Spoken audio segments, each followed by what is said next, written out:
sejam muito bem-vindos e muito bem-vindas ao Amo Gente, Odeio Conta. Se você ama a gente assim como eu e odeia conta, esse podcast é pra você.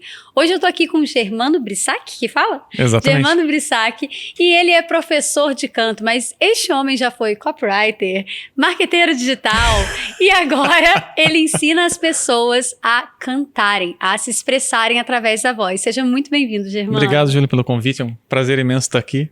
Eu que agradeço. Gente, pra quem não sabe, Germano é meu professor de canto, dá licença. Olha só. É meu professor de canto e agora vai me preparar para o podcast. Brincadeiras Vamos fazer à exercício parte. pra voz já, né? É, a gente devia ter feito um... Tá vendo? Eu tava pronta pra dominar o mundo depois disso. Vamos lá, Germano. Conta um pouquinho da sua história pra gente. Quem é Germano Brissac? Bom, na parte profissional, né? Diretamente. A gente você quer falou... pessoal também, esse podcast é sobre gente. Eu vou falar também um pouquinho. Mas é que você comentou aí sobre copywriter, música, né? Tem mais uma coisa a acrescentar, que eu me formei em arquitetura. É verdade. Exatamente, eu me formei em arquitetura. Então, mas na época da arquitetura, antes da arquitetura, já tinha banda, né? Sempre gostei de música. Sim. E eu não sei, na verdade, como eu fui parar no meio musical, porque era uma coisa assim que eu cantava no quarto, achava que eu cantava bem, berrava, rasgava a garganta e tal, mas como era uma música, duas, eu não sentia que estava estourando a minha voz, né? Até que eu, através de um cartaz num poste na rua, que na época era isso, foi em 98, 97. Eu concordando. 1997, olha só, tô contando a minha idade Faz já. 84 anos. Mais ou menos isso. Eu vi um cartaz na rua, anotei o telefone, fui lá e me inscrevi pra participar de uma banda de heavy metal. Eu entrei na banda, fiz o primeiro ensaio, rasguei a minha voz, perdi a voz, fiquei 2 semanas sem voz. Aí que eu fui começar a trabalhar, a estudar canto. E aí isso foi antes de eu prestar vestibular pra arquitetura. Uhum. Então eu entrei na arquitetura já paralelamente trabalhando com a música. E olha só, é interessante contar isso aí, porque em meio à faculdade de arquitetura eu fiz uma aposta com uma amiga minha que fazia jazz, dança, né? Sei. E nessa aposta eu falei pra ela, eu não lembro o que ela tinha dado em contrapartida, mas eu ia fazer o jazz. E eu perdi a aposta e eu entrei no jazz.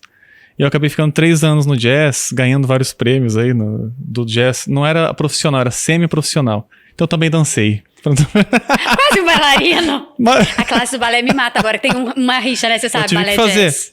Eu tive que fazer um pouco de balé clássico para ter uma postura, né? Sim. Manter aquela postura. Foi sofrido o balé clássico, mas eu consegui.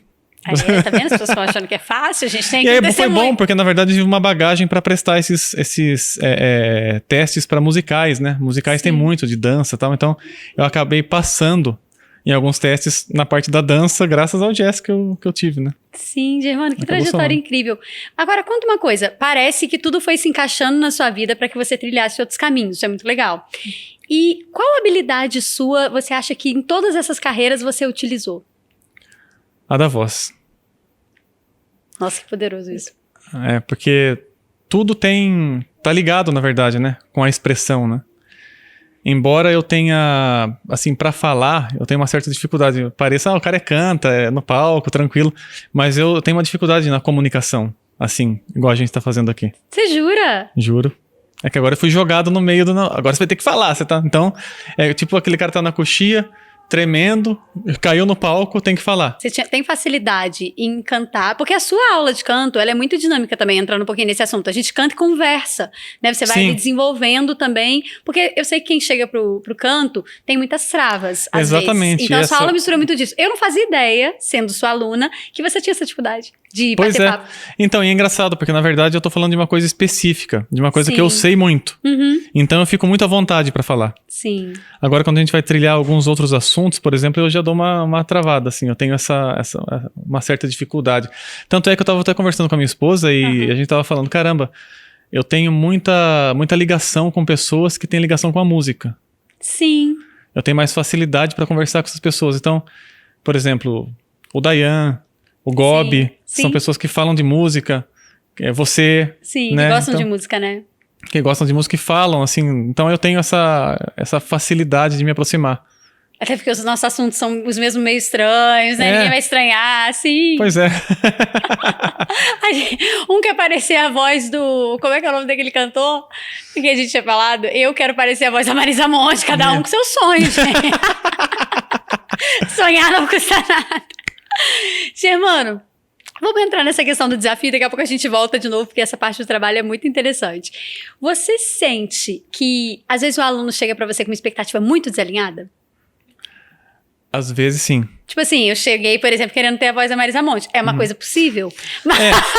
o legal, não, assim, o que eu falo, na verdade, sempre, porque tem gente que fala, eu quero cantar igual tal pessoa, e a gente tem essa cultura, né?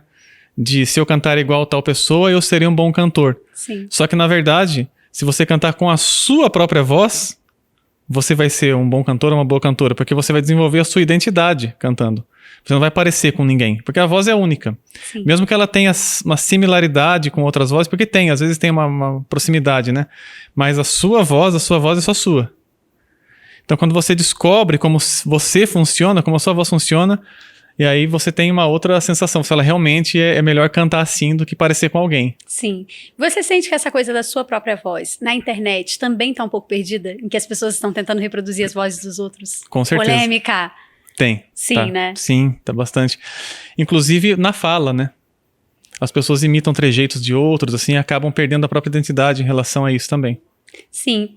E qual que é a linha tênue? Isso é muito legal de perguntar, porque assim, se eu for pra Bahia, por exemplo, eu vou voltar falando algumas gírias, vou voltar falando baiano, né? Porque o pessoal força também. Mas eu vou voltar falando algumas gírias. Se eu for pro Rio, né? Eu volto falando algumas gírias. Por exemplo, eu sou do Rio e moro em São Paulo. Eu falo maneiro. Eu falo maneiro, é o que é. Uhum. Mas aqui em São Paulo eu falo da hora às vezes. Eu me pego falando da hora. Eu falo da hora. Eu falo, ih, da hora. Não, tem gente que tem essa facilidade de absorção, né? Sim. A minha esposa também tem, mas a gente foi acho que foi pra Bahia mesmo. Ela voltou falando com sotaque. Eu falei, caramba, cara, você voltou com sotaque, Sim. assim. Eu não tenho essa facilidade. Mas nós aprendemos assim, né? Desde por criança, exemplo, por quero cantar imitação. igual eu Ramalho. Nós aprendemos por imitação desde criança, Sim. né? E é engraçado que a gente aprende a cantar antes de falar, né? É verdade. É por isso que você fala, então, né? Que a pessoa fala, eu não sei cantar. Se você fala, você canta. Sim. Porque quando você é bebezinho, a gente faz musiquinha, né? A criança musiquinha e tal. Emitindo sons em forma de ritmo, assim. Não uma fala, né? A fala vem depois. No que desenvolver a própria voz, porque é muito profundo isso, né? Quando a gente se escuta falando, é que a gente percebe o quão profundo é. Tipo, desenvolver a própria voz, falar, isso quer dizer muita coisa. Não só falar, né? Não só falar do meu jeito, não só falar as coisas que eu penso. Mas o que você sente quando os alunos chegam pra você que é o maior bloqueio? Como assim, com o maior bloqueio pra falar, pra cantar? Pra cantar, pra se expressar através do canto, da música. Sim, inclusive eu tenho um exemplo, um fato, só não vou falar o nome, né? Eu tenho uma aluna que ela falou da dificuldade dela no trabalho dela em relação à comunicação. E ela trabalha com pessoas. E ela tinha muito bloqueio pra falar. Eu não me lembro qual foi a questão emocional, algo que travou ela na vida, eu não me lembro dessa parte. Ela veio com essa trava, né? E eu comecei a trabalhar, ela veio pra cantar, quis cantar. E assim, primeira nota, ela já pensava demais pra emitir o som. Assim, eu dava nota, ela ouvia, ela ficava lá assim um tempo, muito tempo. E eu esperando, né? Com toda a paciência, porque tem que ter essa paciência. Aí conversava, aí ela conseguia emitir a vibração, não era nem som de vogal, nada, era uma vibração simples. Sim. Tipo, um processo, sabe, pra falar, pra fazer isso acontecer. E eu me lembro que depois que a gente começou a fazer esse exercício, simplesmente exercício, não falei nada de psicológico, porque eu não sou psicólogo também, né? Mas eu sei que só de você desbloquear um pouquinho a voz, a chavinha da mente já muda. Então primeira aula, fizemos os exercícios, no dia seguinte, acho que uns 2 dias depois, ela mandou uma mensagem. Dizendo que ela estava se comunicando como nunca, assim, no trabalho dela, que ela não entendeu como.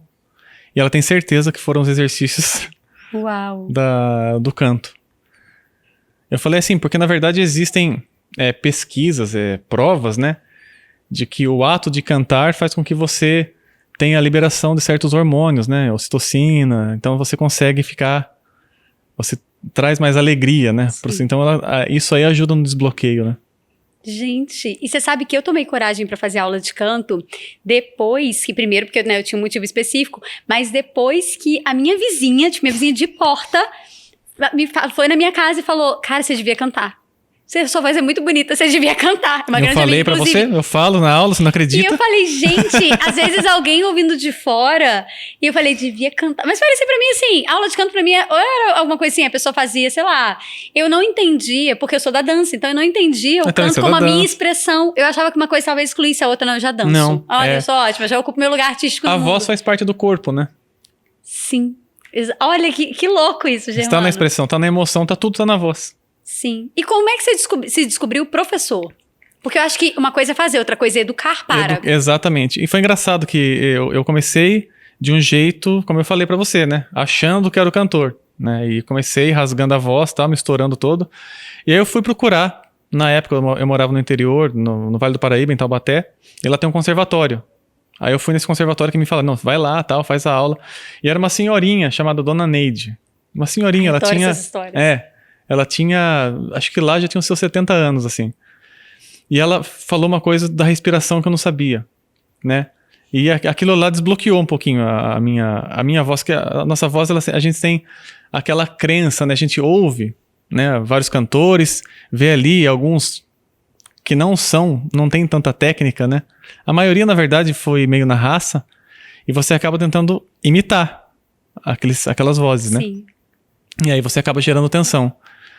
E aí a gente vem com essa crença construída na nossa mente. Não, pra cantar tem que ser igual aquele cara que é famoso tá fazendo.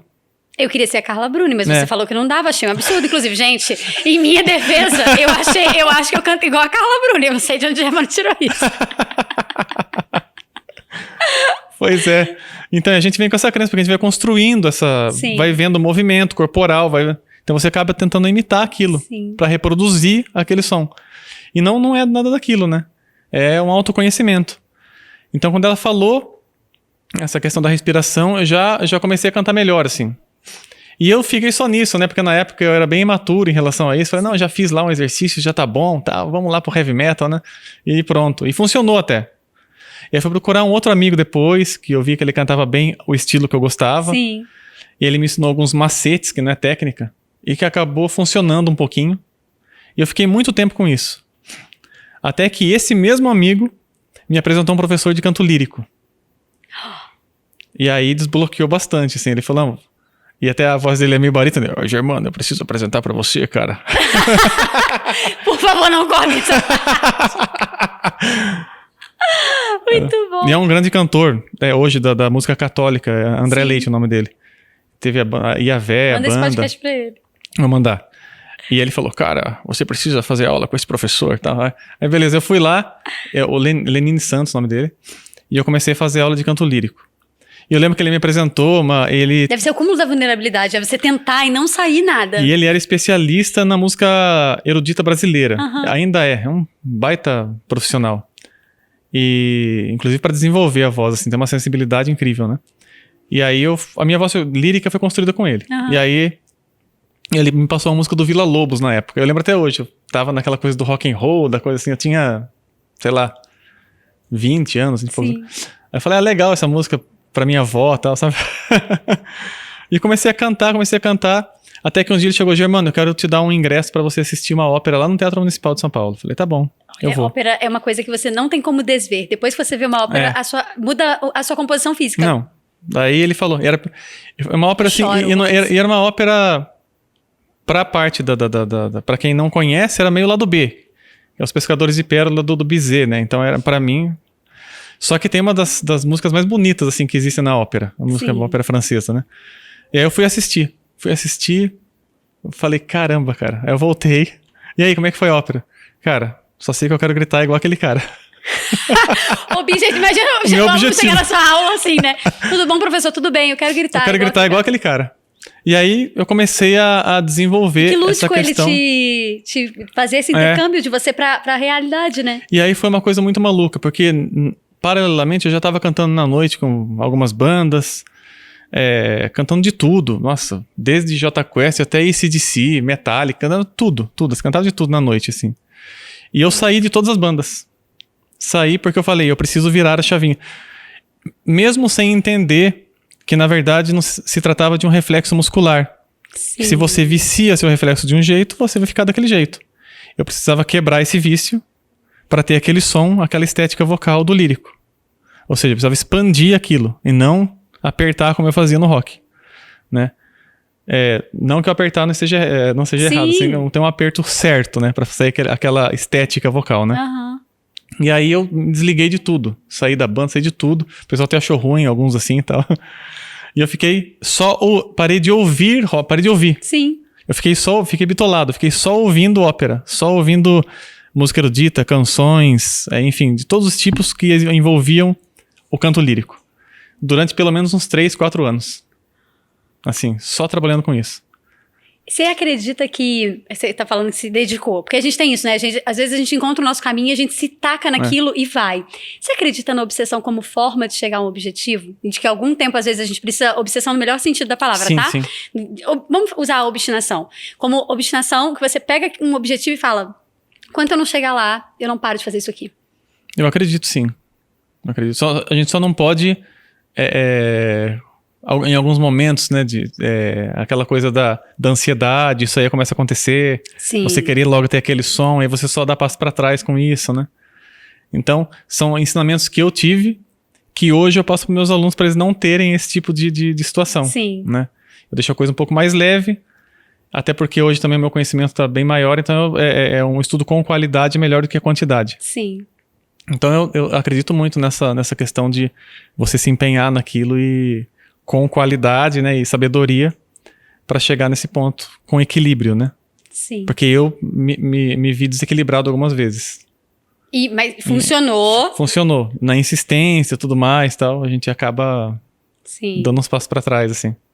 Nossa, que importante você falar disso, né? Porque hoje você está num lugar que você gosta muito, que você faz muito bem o que você faz, e você e sua esposa cantam. Conta um pouquinho disso pra gente.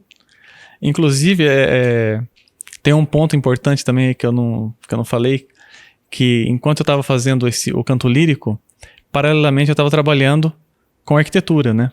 Nessa época. Eu tinha me formado... Voltamos à arquitetura, gente. Me formei em 2002, e só para ter essa virada, né? Eu formei em 2002 e comecei a trabalhar.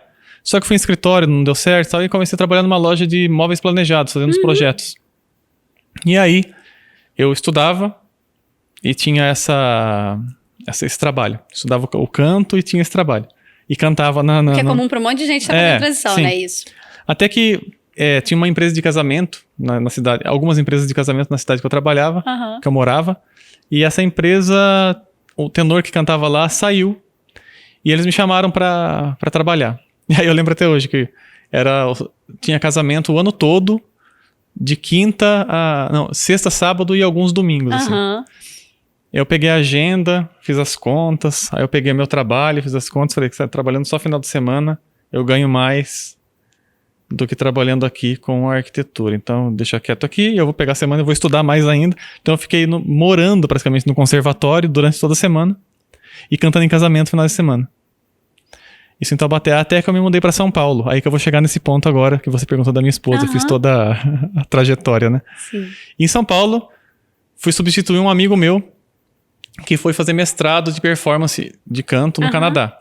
E ele tinha vários alunos lá em São Paulo, tinha um apartamento que ele morava e tal. E ele era um quarto, né? Era ele mais 3 caras, assim. Então eu fui morar nesse quarto e comecei a dar a aula para os alunos dele. Alguns não ficaram, né? Alguns antes, não é que não ficaram, nem chegaram até aula comigo, porque ele foi embora, pararam, mas alguns outros ficaram.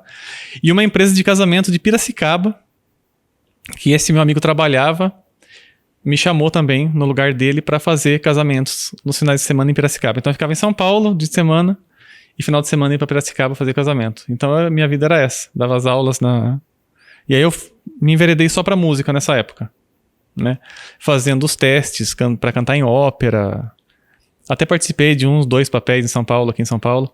E num desses momentos eu entrei num coral que chamava Academia Concerto, que foi indicação de um amigo meu, que também é um baita de cantor. Hoje ele é fono, trabalha com os Titãs, trabalha com esse pessoal todo, e é um baita músico, baita cantor também, Gilberto Chaves. Ele me chamou. Me chamou não, disse, aqui tem uma vaga, tal, você não quer fazer o teste e tal. Aí eu fui, fiz esse teste e a gente acabou indo pra Polônia, fazer uma turnê de 20 dias lá na Polônia com esse coral.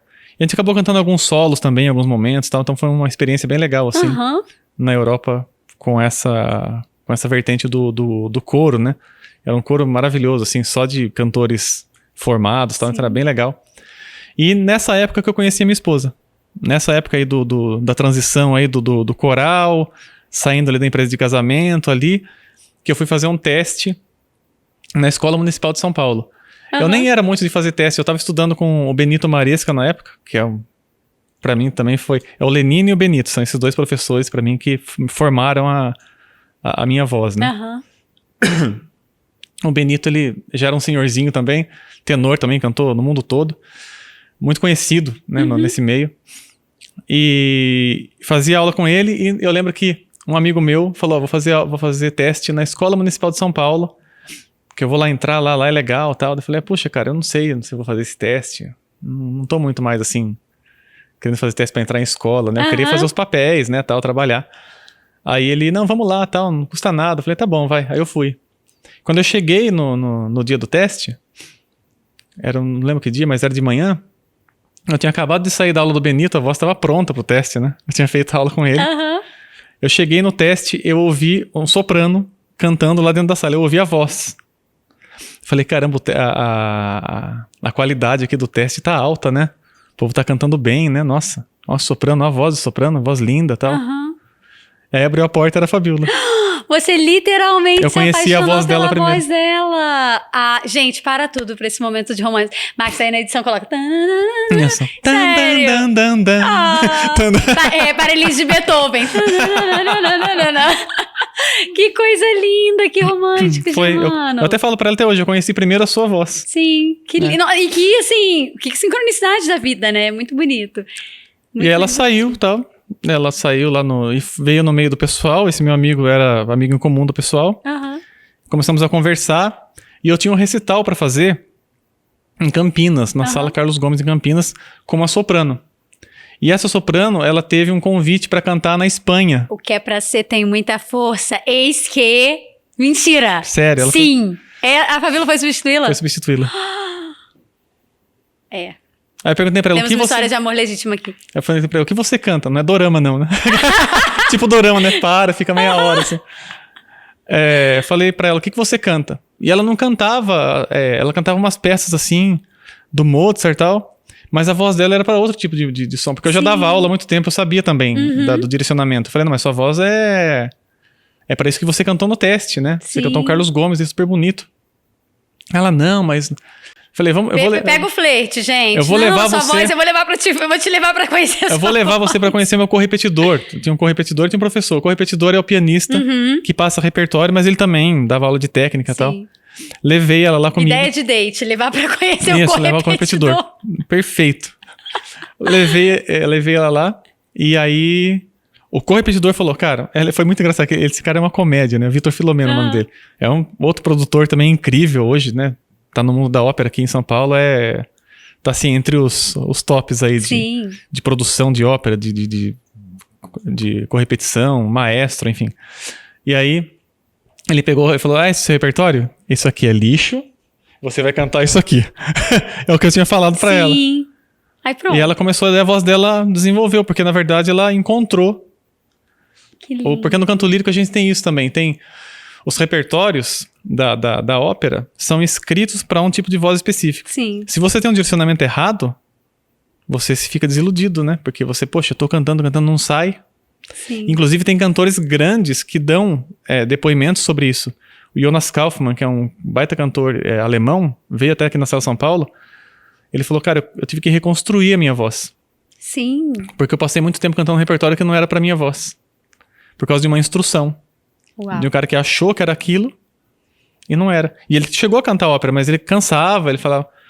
E hoje ele canta, é outra voz hoje. Sim. Germano, imagino que para dar aula online, né, você tem que ser muito criativo, porque, né, para fazer a pessoa ter aquela experiência ali, é diferente se eu chegar num lugar e ter uma sala, eu cantar ali com o professor, ele tocar piano e depois eu vou embora. Como é que você faz quando você não tá criativo? Tipo, acordou, não tô criativo. E existem esses dias, viu? E como é que funciona? Ela acaba vindo, né, a criatividade no meio. Porque assim, existem aqueles exercícios básicos de aquecimento. Sim. Né? Que, claro, que depois que eu conheci o aluno na primeira, segunda, terceira aula, eu já direciono melhor esse aquecimento. Sim. E aí, a gente vai desenvolvendo, né, esse trabalho e a gente acaba já, vou com aquele direcionamento que já é pro aluno ou pra aluna. Sim. E aí, em meio a esse direcionamento, começam a vir as ideias, porque o aluno começa a vir com as perguntas, né? Ah, mas e aqui, como é que eu faço aqui? Não, mas isso eu tô sentindo mais assim, sabe? Quando ele começa a fazer pergunta, começa a vir o repertório na sua cabeça. Sim. E aí você começa a fluir com a aula. Que curioso, né? Cada convidado que senta aqui conta pra gente que a criatividade vem de um lugar diferente, ou de uma prática diferente. Tem gente que tem práticas tipo dar 3 pulinhos, tirar pro alto, pular no sofá. Tem gente que tem práticas mesmo. E tem gente, você falou uma coisa muito curiosa, tem gente que tem uma criatividade que ela vem de forma mais natural, e aí não tem esse problema.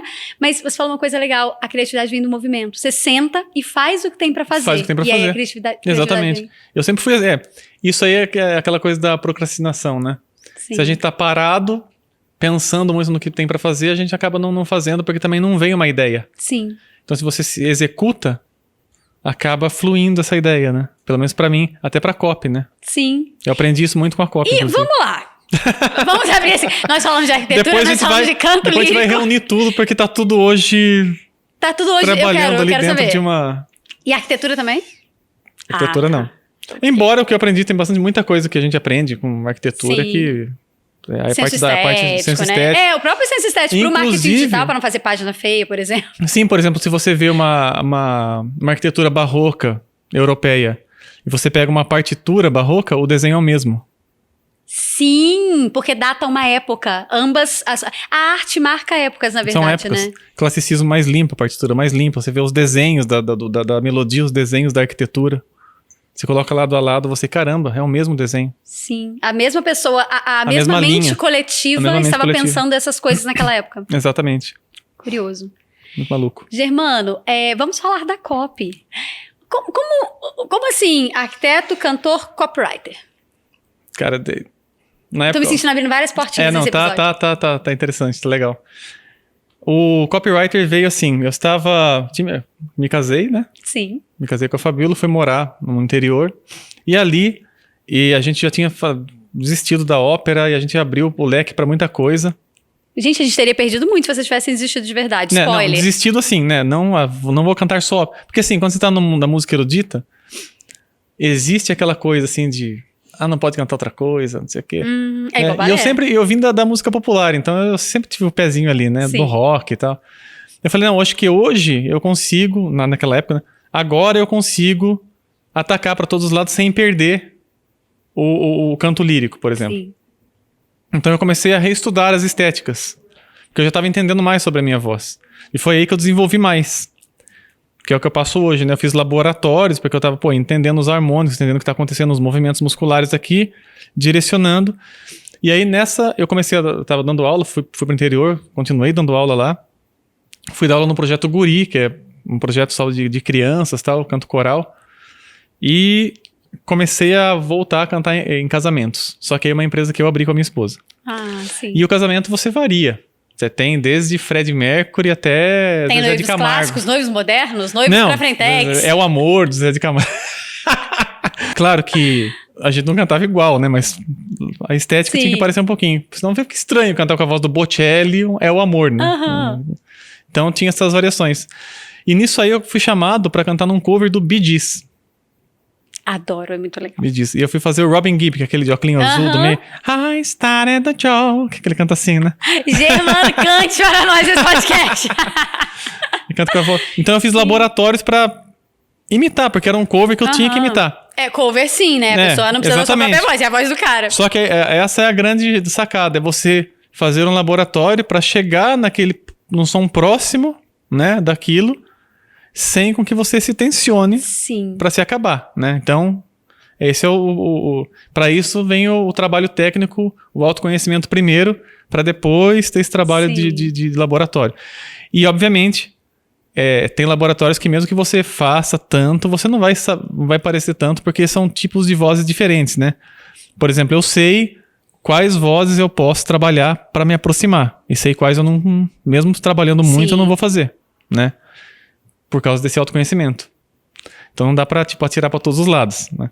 Dá pra cantar isso aqui? Dá, com a minha voz. Sim. Ah, dá pra cantar um Ahá? Se quiser o cover de fulano... Não, e tem covers que você não vai poder fazer.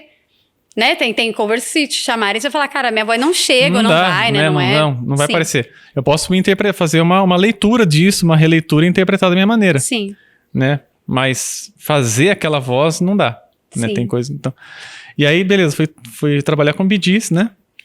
E aí, nisso, eu tinha um amigo que também era músico, guitarrista e tal.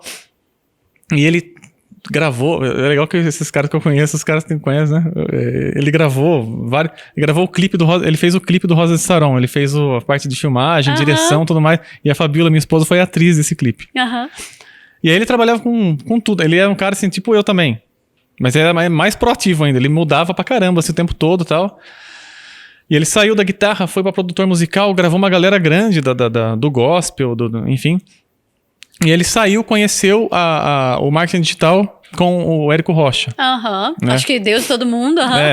E ele foi trabalhar pro Érico Rocha. O Érico Rocha, porque ele criou umas coisas de storytelling assim que fizeram a diferença no mercado digital. Sim. Né? E ele começou a filmar o Érico Rocha no segundo Fórmula, acho que o segundo ou terceiro Fórmula de lançamento. Era ainda lá no começo. E aí depois disso a gente conversava, né? Ele falava, pô, você precisa entrar no marketing digital, acontece assim, acontece assado. Eu até comecei na época.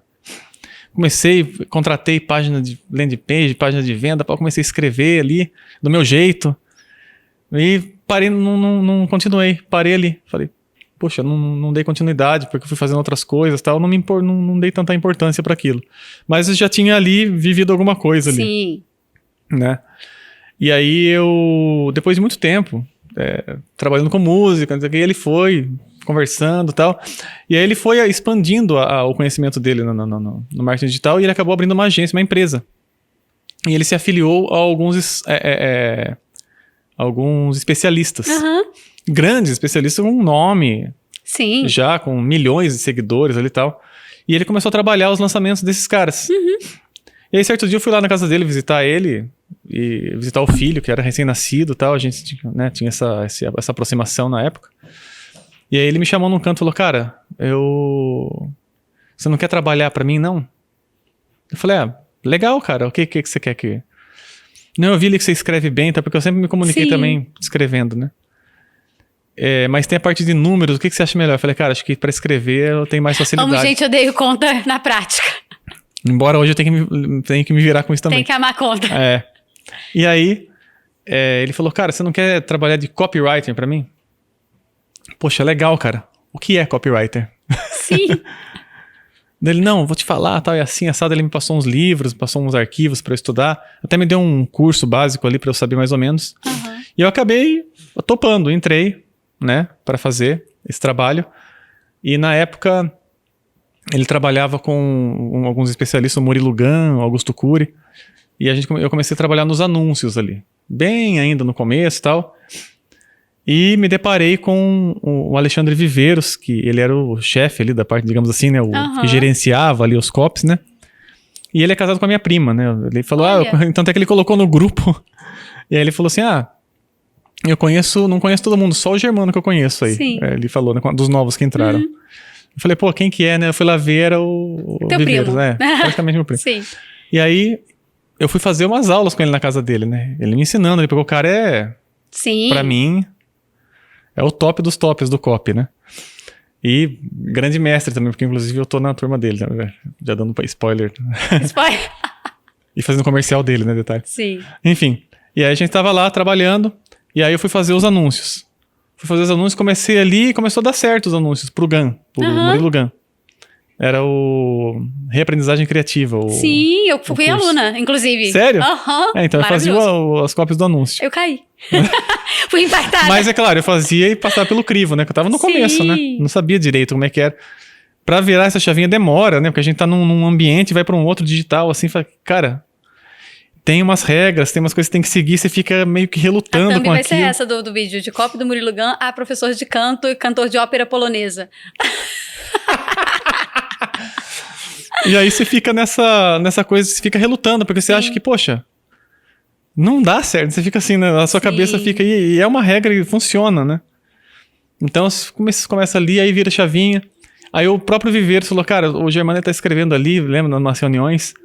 Só que ele é meio romantizado escrevendo. Eu acho que ele tá mais pro Augusto Cury. Eles me colocaram na equipe do Augusto Cury. Aham. E eu comecei a escrever pro Augusto Cury, começou a dar mais certo. Olha, Eu lembro você que eu tava- tinha essa coisa emocional trabalhada, né? Eu lembro que eu atendia o telefone com a voz do Augusto Cury, tanto ouvi ele falando. Sim! Pra eu pegar, Pra pegar os o trejeitos da jeito, fala, lendo o livro dele e tal. Então eu comecei a escrever algumas coisas de e-mail marketing e escrever no blog dele também. Sim. E fiquei um tempo já trabalhando com ele assim. Até que depois eu saí. Saímos, né? Houve ali um rompimento ali. E aí eu saí e voltei. Acho que trabalhei um ano e pouquinho, um pouco menos de um ano, pro Augusto Cury, né? E aí eu saí e falei, daí eu deixei quieto de novo, saí do marketing digital e fui trabalhar de novo com a música. Sim. Fazendo os shows, fazendo toda essa coisa toda. Aí chegou a pandemia. Então toda a agenda que eu tinha, que já estava montada, né? Que nessa época eu já tinha esses projetos de música. Participava do Bee Gees. Sim. Eu tinha um A-ha cover que eu montei. E eu tinha um tributo, tenho até hoje, depois eu volto a falar, o tributo ao Andrea Bocelli com a minha esposa. Sim. Que a gente faz esse show em homenagem ao Andrea Bocelli e tal. E as agendas estavam assim, cheias, tava legal. Fluindo, né? Fluindo. Foi uma coisa legal que você trouxe ali atrás também, que você falou, eu fiz contas, porque muita gente quer transicionar de carreira, mas a pessoa tem medo, só que ela nunca parou pra pensar nisso de forma racional. É só assim, não vou largar minha segurança, não vou largar minha segurança, não vou largar minha segurança. Um belo dia ela sempre faz conta e fala, gente, peraí, eu consigo Sim. realmente me manter. Eu não tenho a mesma previsibilidade, porque estabilidade e segurança a gente sabe muito bem que nada tá garantido nessa vida. Mas assim, eu não tenho a mesma previsibilidade. Murilo Gun falava, né? A verdadeira estabilidade é saber lidar com a instabilidade. Exatamente. Gente, eu acho que estabilidade é o que a gente sabia? Porque os seus dons e talentos você não perde. Isso você garante. Se tiver que sair daqui agora e cantar ali embaixo pra galera, você sabe o que fazer. Sim. É isso, acho que os seus dons e talentos te garantem.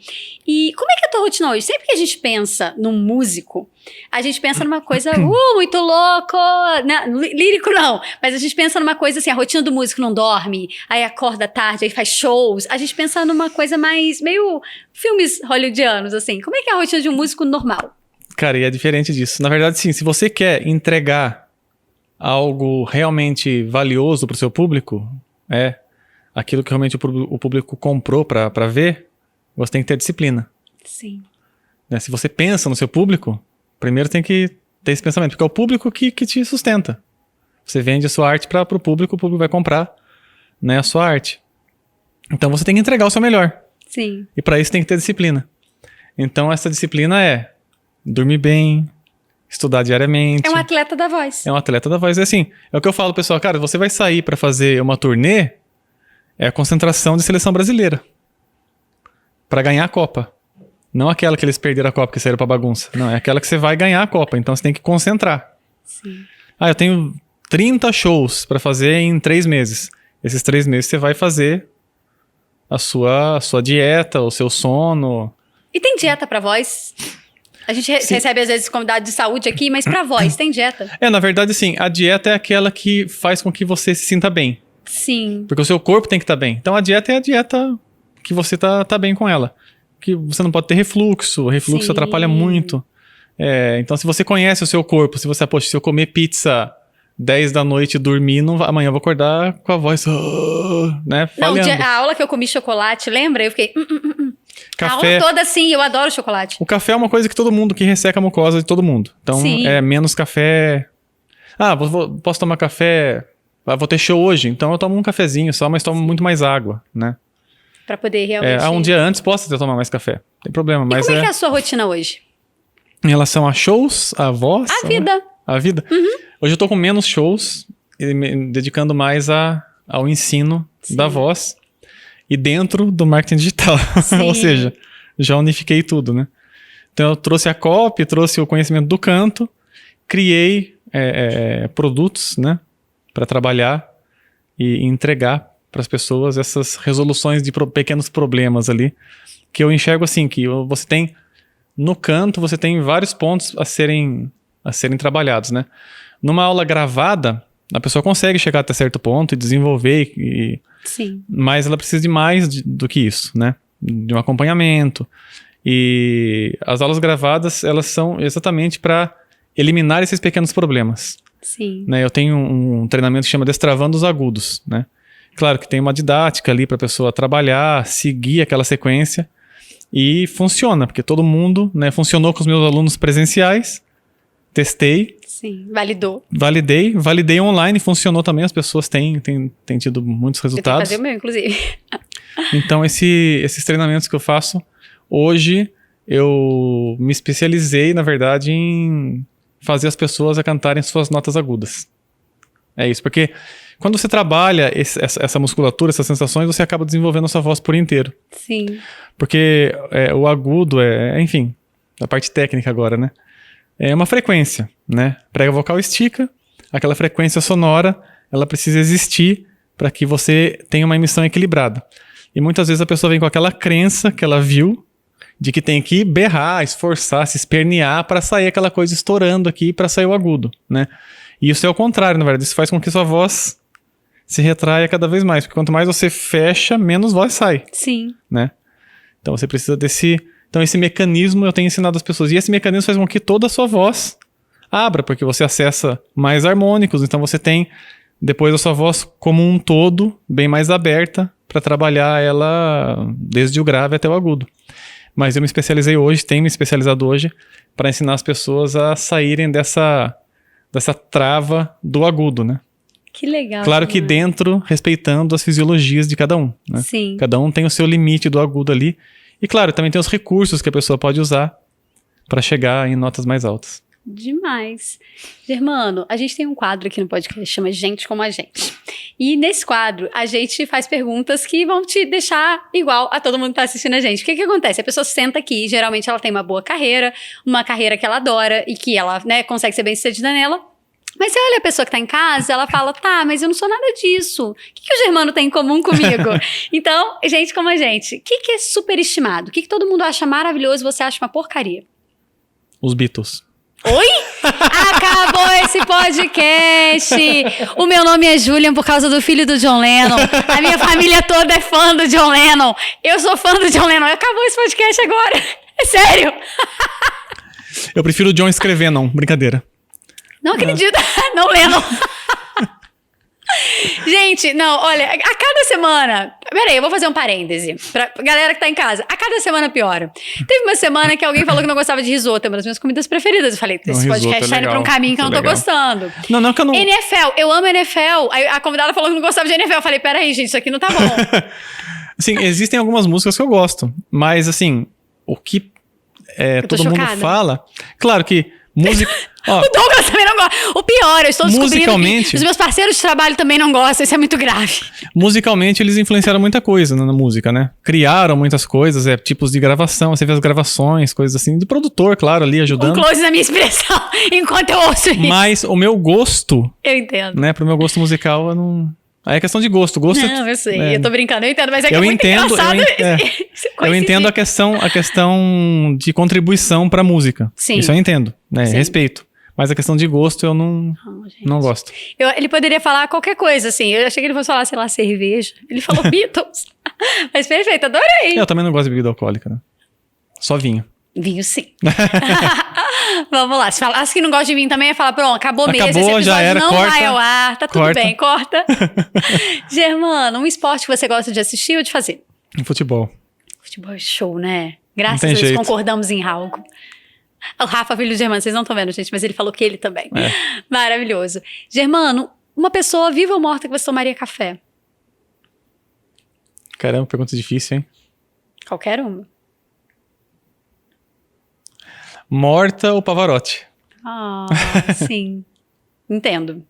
E viva. Acho que seria legal, hein? Já que você abriu essa possibilidade, viva. Caramba, viva? Pra mim tá vivo, Jesus. Ah, sim. Sim. Imagina um café com Jesus, gente. Ia ser muito revelador. Eu ia fazer várias perguntas. Na real, eu acho que com café com alguém que a gente admira muito, né? Alguém ou uma coisa, né? Que Jesus é. Eu acho que a gente deve esquecer até o próprio nome, né? Você deve... Imagina, Pavarotti. Fala, Germano, bora tomar café você. Oi? Hã? Quem é Germano? Oi? Ai. Um livro que mudou a sua vida. A Bíblia. Que lindo. E uma frase que te define, bem Marília Gabriela Xuxa esse final, né? E uma frase que te define. Faz de novo. É uma frase que te define. Uma frase. Caramba. São perguntas difíceis, né? A gente não pensa nisso na Gente, nossa... como a gente, todo mundo tem uma frase que tatuaria? Todo mundo tomaria café com alguém morto ou vivo? Não sei. Então vamos lá, Germano em uma palavra. Uma palavra? É. Batalhador.